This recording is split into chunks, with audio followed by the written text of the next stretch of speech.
Assalamualaikum warahmatullahi wabarakatuh. Hai guys. Jadi kami dari kelompok 4 ingin memberikan vlog kami tuh tentang vlog pertempuran Surabaya. Nah, jadi kita memperkenalkan terlebih dahulu ya anggota-anggota yang terlibat dalam vlog tersebut. Nama saya Musa Erlangga sebagai tokoh latar belakangnya.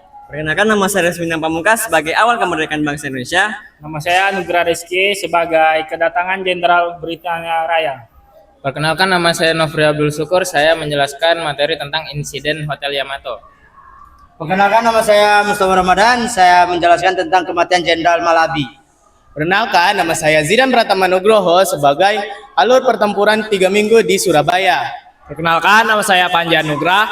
Saya akan menjelaskan tokoh yang terlibat. Perkenalkan, nama saya Yohanes Putra Dugnawan. Di sini saya menjelaskan materi tentang dampak dan fun fact-nya. Udah kenal semua kan? Nah, selamat menyaksikan guys. Dadah. Bye.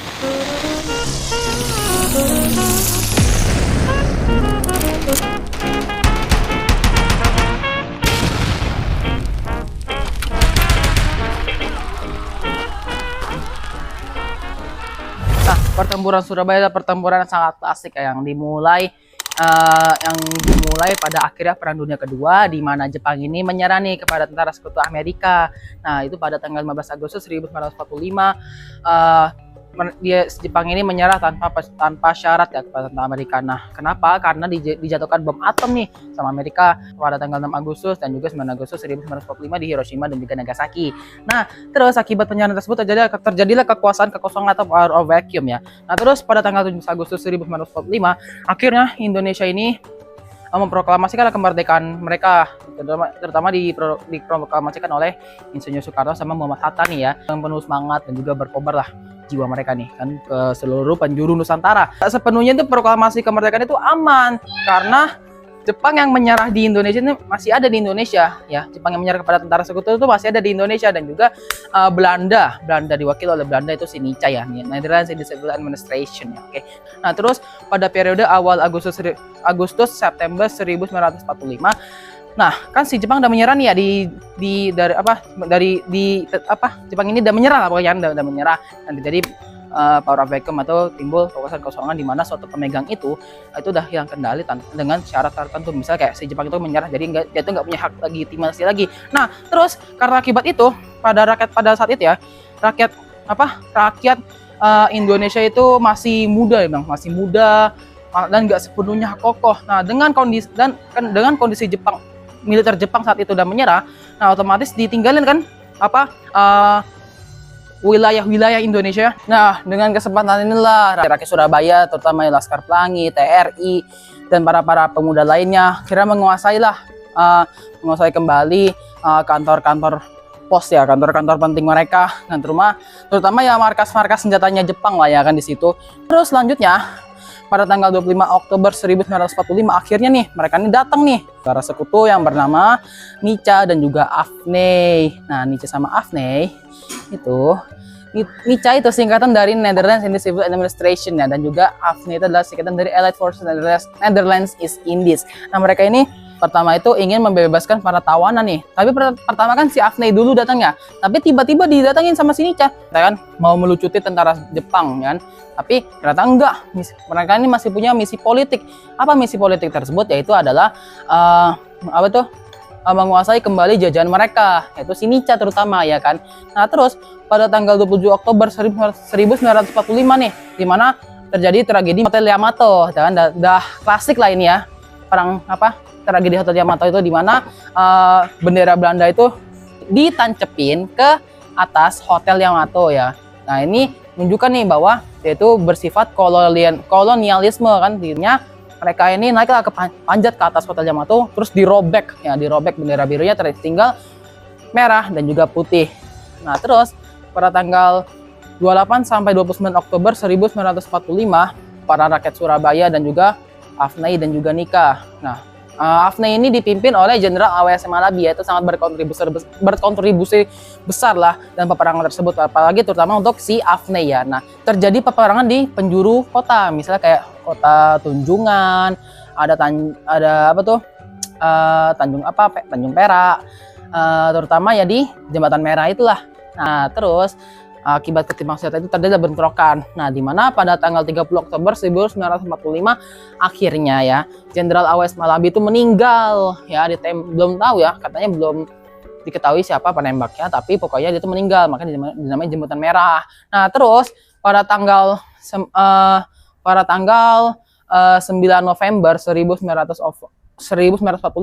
akhirnya si Robert Mansak inilah akibat kematian Jenderal Malabian. Nah, akhirnya dia mengeluarkan tuh ultimatum ya, katanya isi ultimatum itu melakukan gencatan senjata. Nah, tapi ditolak mentah-mentah sama Bung Tomo dengan percikan besarnya di radio Allahu Akbar. Nah, akhirnya pada tanggal 10 November akhirnya Robert Mansak sudah menyiapin nih berperang nih ke rakyat Surabaya menggunakan angkatan tempur, angkatan udara, angkatan laut, angkatan darat, semuanya jadi satu menyerang Surabaya. Tapi Surabaya ini nggak menyerah ya. Terlibat rakyat Surabaya kayak misalnya TRI, terus ada Laskar Rakyat yang lainnya, dan juga melawan tentara-tentara terlatih oleh Afni dan juga Nica. Nah, terus akhirnya mereka ini perang selama berminggu-minggu ya. Nah, Teman-teman tahu nggak sih, di Indonesia pernah loh terjadi kekosongan kekuasaan? Penasaran kan? Yuk simak video dari saya.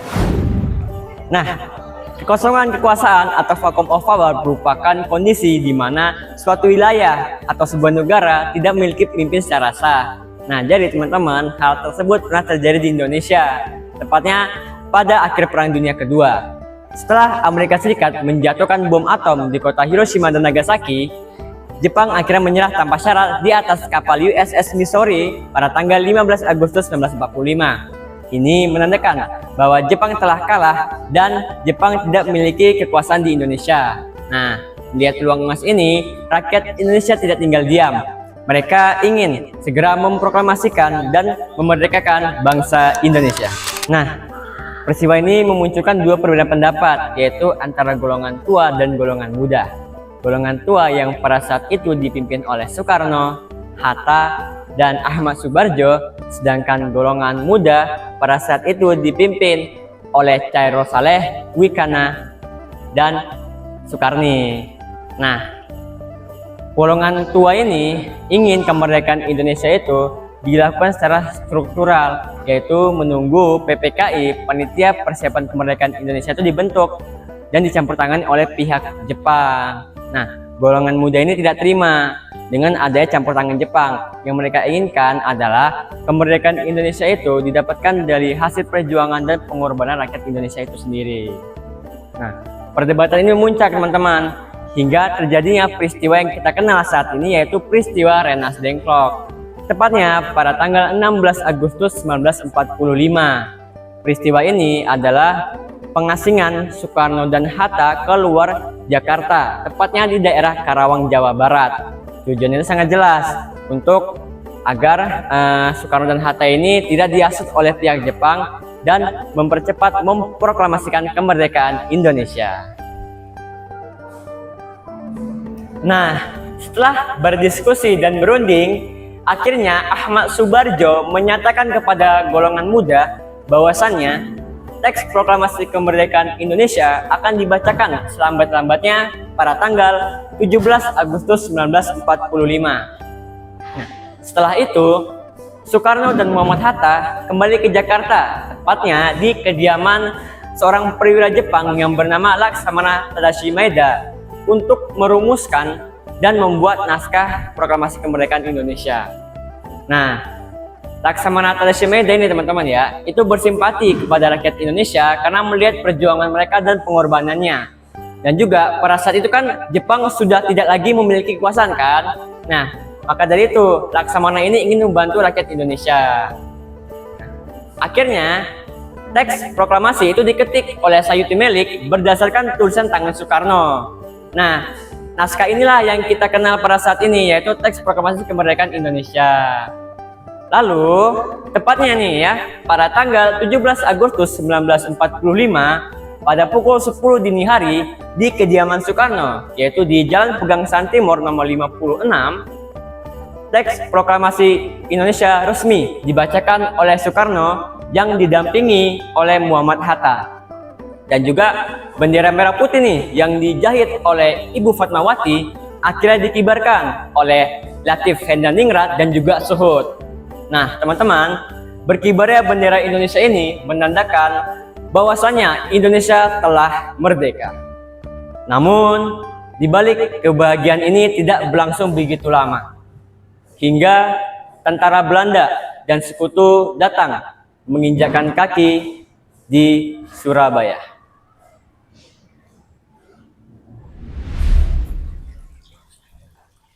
Guys, kalian tahu nggak sih kenapa tentara Britania Raya ini datang ke Indonesia, terutamanya itu di daerah Jawa. Nah, jadi pada tanggal 15 Agustus 1945, Indonesia telah memproklamasikan kemerdekaan Indonesia itu pada tanggal 17 Agustus 1945. Namun, Belanda ini berusaha menguasai Indonesia dengan sekutu-sekutunya, termasuk tentara Britania Raya yang dimaksud dengan AFNI. Jadi di sini saya akan menjelaskan tentang peristiwa atau insiden yang ada di Hotel Yamato. Nah, pertama-tama tanggal 31 Agustus 1945. Nah, pemerintah Republik Indonesia mengumumkan atau memerintahkan untuk seluruh Indonesia mengibarkan bendera merah putih. Nah, setelah itu di Surabaya sedang mengadakan kegiatan masang bendera merah putih secara meluas di daerah Surabaya. Nah, setelah itu Belanda atau penjajah ini yang dipimpin oleh Mr. Plukman itu datang dan mereka mengibarkan bendera Belanda di atas Hotel Yamato tanpa seizin dari masyarakat atau pemerintah di Surabaya. Nah, setelah itu masyarakat atau area-area Surabaya ini merasa terancam. Nah, setelah itu mereka melakukan perundingan. Nah, perundingan itu dilakukan atau dilaksanakan di dalam Hotel Yamato, dilakukan bersama Presiden Sudirman dan dari pihak Belanda yaitu Mr. Plukman. Nah, setelah perundingan tersebut, dari pihak Belanda mereka tidak setuju, dan dari Mr. Plukman dia mengeluarkan senjata atau membuat kericuhan di dalam Hotel Yamato tersebut. Nah, setelah itu dari pengawal Presiden Sudirman itu mencekik atau membunuh Mr. Plukman, dan pengawal dari Sudirman ini yang bernama Sidik itu ditembak mati oleh pasukannya Mr. Plukman. Nah, dan setelah itu dari insiden yang terjadi di dalam Hotel Yamato itu terjadilah terpecahnya kericuhannya,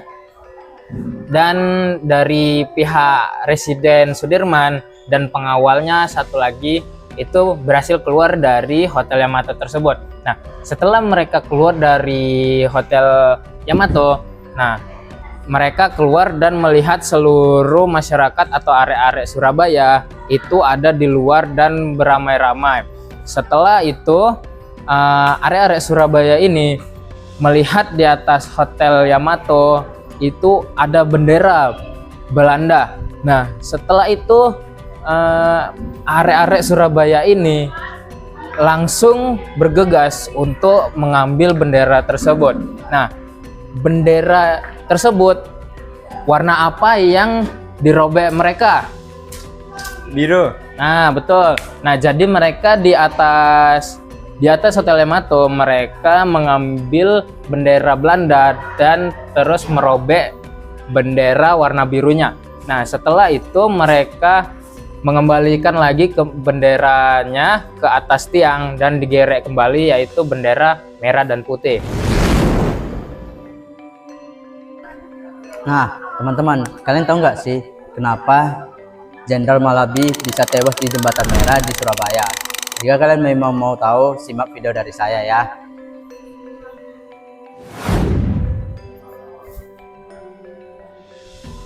Nah, teman-teman, Jenderal Malabi adalah seorang perwira Inggris yang lahir pada tanggal 12 Desember tahun 1988. Jenderal Malabi awal datang ke Indonesia untuk melucuti senjata Jepang, namun terjadi kesalahpahaman dengan rakyat Indonesia. Pada tanggal 25 Oktober tahun 1945, pasukan sekutu mendarat di Surabaya yang dipimpin oleh Jenderal Malabi.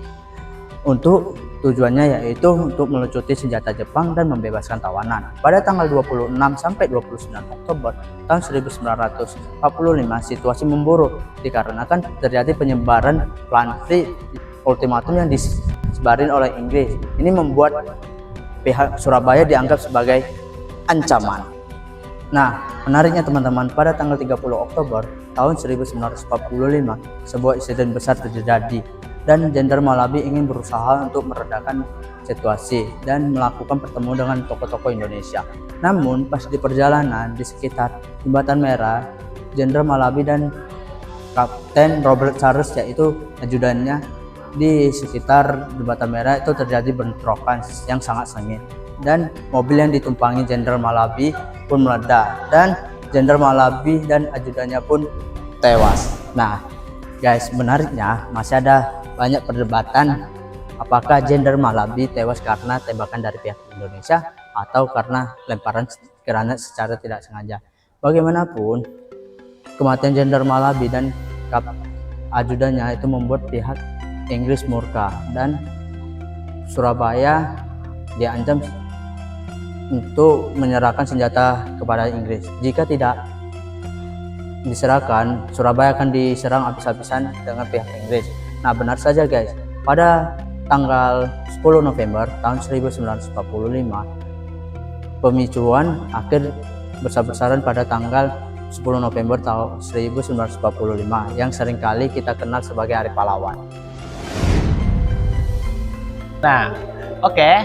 Nah, pada minggu pertama yaitu terletak pada tanggal 10 sampai 15 November 1945. Nah, tentara-tentara Inggris ini udah mulai menyerang kota-kota di Surabaya. Serangannya itu sangat besar.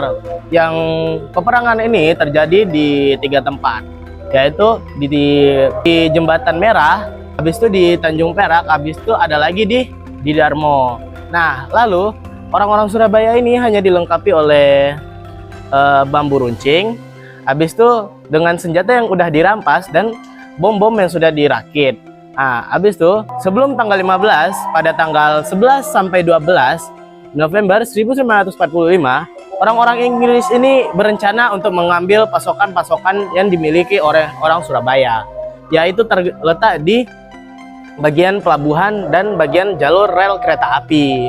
Nah, habis itu lanjut pada minggu kedua yaitu time skipnya pada tanggal 16 sampai 22 November 1945. Pada saat itu semangat juang dari orang Surabaya ini membara. Nah, walaupun membara, orang Inggris ini pun malah menambah pasukan-pasukannya. Nah, disitulah letaknya kota-kota di Surabaya ini udah mulai runtuh, desa-desa udah mulai jatuh.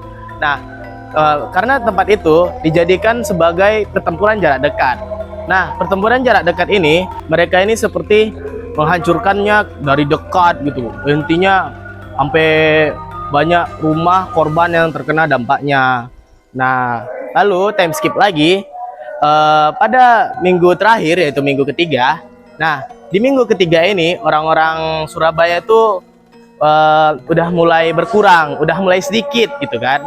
Karena apa? Karena orang Inggris ini mereka itu udah menambah pasukan-pasukannya. Lalu mereka itu dipukul paksa oleh orang Inggris. Orang Inggris ini karena menggunakan cara bakar habis. Nah, bakar habis ini apa? Bakar habis ini yaitu seperti dibunuh semua orang yang ada di satu tempat lalu ditempati. Nah, karena ditempati inilah orang-orang di Surabaya ini banyak terjadi korbannya. Walaupun banyak korbannya, tetap semangat juang ini tetap membara. Jadi mereka tuh belum, dalam artian belum menyerah, tapi mereka tuh masih ada di lain waktu untuk menyerang kembali. Mereka tuh jadinya orang Surabaya ini pada pisah semua di daerah-daerah di Jawa Timur. Nah, kalau kita bahas tentang perang Surabaya, sebenarnya ada dua pihak nih yang terlibat, pihak Inggris dan pihak Indonesia. Nah, kita akan bahas dari pihak Indonesia dulu ya. Nah, waktu itu ada nih tokoh penting yang berasal dari Indonesia. Namanya itu Ari Suherjo. Dia ini adalah gubernur pertama di Jawa Timur. Nah, pada tanggal 25 Oktober 1945, dia ngeluarin ultimatum nih untuk menolak permintaan sekutu yang nyuruh kita untuk nyerahkan senjata. Wah, keren kan? Terus ada yang paling bikin semangat berkobar itu adalah Bung Tomo. Nah, pasti kalian nggak asing sama Bung Tomo ini. Pasti kalian pernah dengar suaranya yang teriak-teriak saat pidato. Nah, pidatonya ini berhasil membangkitkan jiwa arek-arek Surabaya. Ada yang tahu nggak sih semboyan khasnya Bung Tomo? Nah, semboyan khasnya Bung Tomo itu adalah merdeka atau mati. Nah, kemudian ada Mustopo. Nah, Mustopo ini dulunya adalah seorang dokter gigi loh. Tapi jangan salah, dokter gigi bukan sembarang dokter gigi. Beliau malah jadi komandan yang menyusun strategi pertahanan di Surabaya. Selanjutnya ada Mangundiprojo. Tugasnya Mangundiprojo ini adalah mengatur seluruh pasukan TKR di Surabaya. Jadi bisa dibilang si Mangundiprojo ini adalah otaknya pasukan TKR di Surabaya. Kemudian ada Sungkono. Beliau ini adalah orang yang mengatur atau mengkoordinasi pertempuran di sektor-sektor penting. Nah, dan ada juga Muhammad Yasin. Beliau adalah komandan polisi istimewa. Jadi, tugas polisi waktu itu nggak cuma jaga lalu lintas ya, tapi juga ikut turun langsung mengangkat senjata. Nah, selanjutnya ada Haryo Jono Sewojo. Sama tugasnya sama yang tadi. Beliau ikut mengkoordinasi pertempuran di sektor-sektor penting. Dan jangan lupa ada Job Waro, mantan perwira KNIL. Alih-alih ikut Belanda, beliau malah belot ke pihak Indonesia. Wah, keren kan? Yang dulunya bagian dari Belanda, sekarang jadi pembela rakyat. Nah, itu tadi dari pihak Indonesia. Sekarang kita lanjut ke pihak Inggris. Yang pertama turun itu adalah Letnan Jenderal AWS Malabi. Dia datang tuh buat negosiasi. Katanya sih mau damai. Tapi dia minta rakyat Surabaya untuk nyerahin senjata. Ya nggak diterima lah sama rakyat Surabaya. Dan akhirnya Malabi tewas di Jembatan Merah pada 30 Oktober 1945. Itu tuh jadi titik balik semuanya. Nah, setelah Malabi tewas, yang gantiin dia itu adalah Mayor Jenderal Robert Manser. Nah, beda banget nih sama si Malabi. Kalau Malabi mainnya masih agak halus. Si Manser ini mainnya langsung tancap gas. Dia menyerbu Surabaya pada 10 November 1945. Tentara Inggris pada saat itu menggunakan pesawat tempur, tank, senjata modern, semuanya dikerahin. Tapi tahu nggak? Rakyat Surabaya nggak gentar sama sekali. Pasukan yang terdiri dari TKR, Laskar Hizbullah, Polisi Istimewa, sampai rakyat sipil pun ikut turun langsung untuk mempertahankan Surabaya dari sekutu. Nah, makanya 10 November kita kenang sebagai Hari Pahlawan. Sebenarnya, ribuan orang rela berkorban demi satu kata, yaitu merdeka. Selanjutnya di sini saya akan menjelaskan dampak nasional dan politik. Nah, pertempuran Surabaya ini tuh menjadi simbol yang sangat penting di dalam sejarah kita. Dari pertempuran ini tuh bikin nasionalisme rakyat itu jadi makin kuat. Nah, bahkan banyak pejuang-pejuang datang dari berbagai daerah seperti Aceh, Palembang, Jawa, Bandung, dan masih banyak yang lainnya. Nah, bayangin nih, Indonesia ini tuh cuman pakai senjata bambu runcing, sedangkan pasukan sekutu itu memiliki persenjataan yang sangat lengkap seperti jet, terus tank, dan senjata api lainnya. Nah, upacara Hari Pahlawan ini lahir dari pertempuran dari Surabaya ini. Bahkan nih, banyak banget kisah heroik, seperti contohnya pidato yang disiarkan oleh Bung Tomo lewat radio. Nah, ini tuh bikin nasionalisme dan semangat dari para rakyat yang mendengar jadi membara banget nih semangatnya. Nah, itu semua masih kita wariskan nih di generasi kita yang sekarang. Selanjutnya di sini saya akan menjelaskan dampak ekonomi dan militer. Nah, ketika di suatu kota terjadi sebuah peperangan yang sangat besar, ini tuh akan berdampak negatif kepada wilayah tersebut. Nah, kenapa? Karena bangunan-bangunan penting seperti bank, rumah sakit, dan perkantoran itu tuh hancur karena dari pertempuran ini. Tapi dari pertempuran ini tuh memberikan dampak positif bagi tentara rakyat di Surabaya. Nah, tentara rakyat di Surabaya ini tuh jadi makin terlatih perang gerilyanya. Bahkan ini tuh bisa bikin tentara sekutu sampai kewalahan. Padahal dengan bermodalkan senjata bambu runcing, ini tuh bisa bikin rakyat sekutu jadi menyerah. Nah, selanjutnya di sini kita masuk ke bagian paling terakhir, yaitu fun fact. Nah, waktu itu Bung Tomo menyiarkan suaranya lewat radio, yang dimana bikin rakyat itu jadi lebih semangat gitu. Nah, bahkan semangat dari mereka ini tuh bikin tentara-tentara sekutu itu jadi kewalahan loh. Nah, bahkan nih pertempuran Surabaya ini tuh berlangsung selama 3 minggu berturut-turut. Jadi setiap hari itu terjadi peperangan besar di wilayah Surabaya ya. Nah, soal semboyan semboyan merdeka atau mati. Nah, oke. Semboyan merdeka atau mati ini tuh cuman bukan cuman sebagai kayak slogan gitu, tapi ini tuh beneran dijalankan. Nah, hebatnya lagi nih, tentara sekutu itu sampai bilang kalau tentara rakyat di Surabaya ini itu sebagai neraka bagi para tentara mereka gitu. Nah, ini tuh pasti bikin dunia internasional jadi kaget gitu kan, dengan modal persenjataan rampasan dan persenjataan yang sangat minim gitu ya, cuma pakai bambu runcing, tapi ini tuh bisa bikin mereka tuh sampai kalah gitu.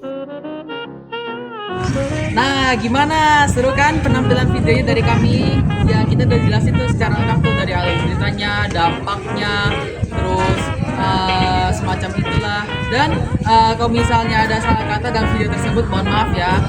Terima kasih telah menyaksikan. Selamat jumpa lagi. Bye-bye.